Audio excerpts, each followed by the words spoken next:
This is our group video by Camping in Somalia.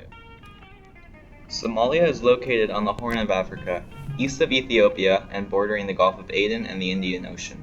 To put its size into perspective, it is almost 5 times the size of Alabama, or slightly smaller than Texas.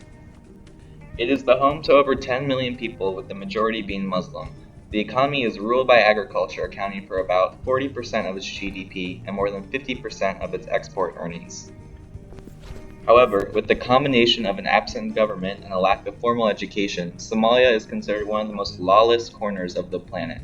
Terrorist groups such as Al-Shabaab, which is linked to Al-Qaeda, as well as Somalian pirates still remain at large within the country's borders.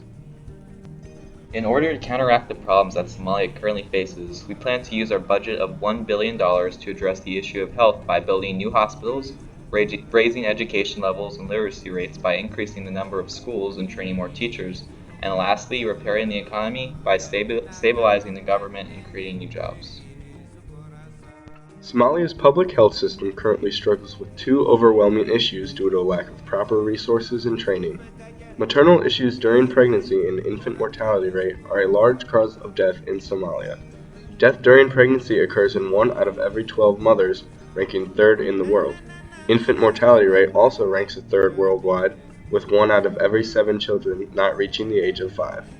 However, these issues can be easily combated with the implementation of just a few small steps. First of all, there needs to be more professionals equipped for childbirth, such as midwives. An implementation of training programs in hospitals will be created to make professional healthcare more accessible during pregnancy. Construction of hospitals will also cut down the loss of life due to those in need not being able to reach the healthcare in time.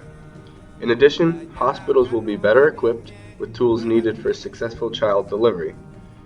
This will also assist in the resources needed to ensure the children are healthy enough to survive. Though it may seem that due to Somalia's current state of affairs, such as political instability, civil war, piracy, and conflict and violence, education is not a pressing issue. But the statistics of Somalia's current education system are truly troubling. More than 3/4 of the schools have been destroyed due to war, and in 2006, data reports that only 37.8% of the adult population was literate, and of that, it was 49.7% male and 25.8% female. This shows not only the lack of consistent education, in part due to insufficient resources, schools, teachers, and textbooks and teaching materials, but it also highlights the gender disparity in Somalia's education and enrollment.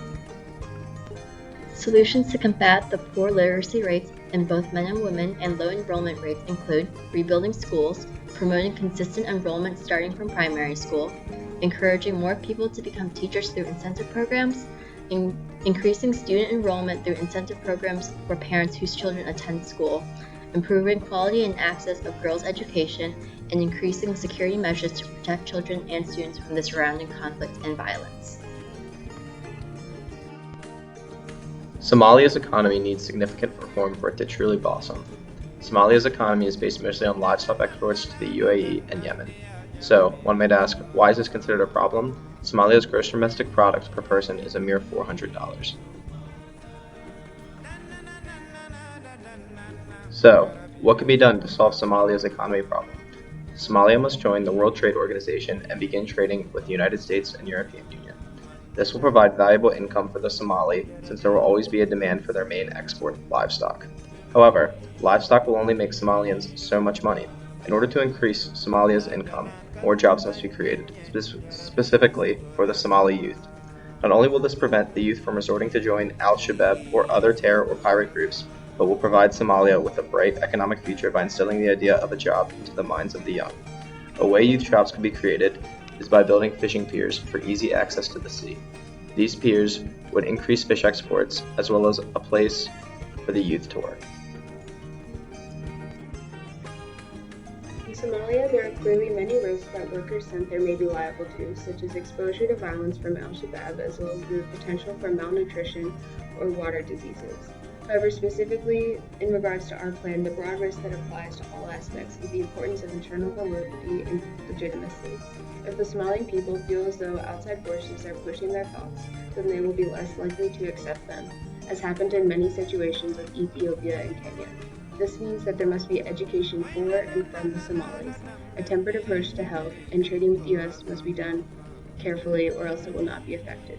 Schools must be built in safe areas to ensure their longevity, and there is some risk of Somalia's inability to pay back the WTO or to manage their money well.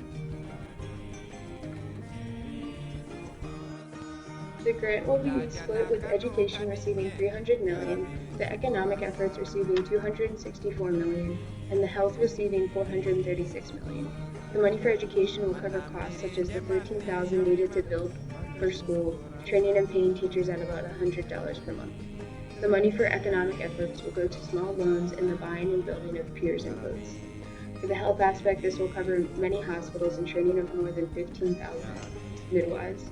We hope that you will consider partnering with Camp in Somalia so that we can see a lasting change in this country that so desperately needs our help.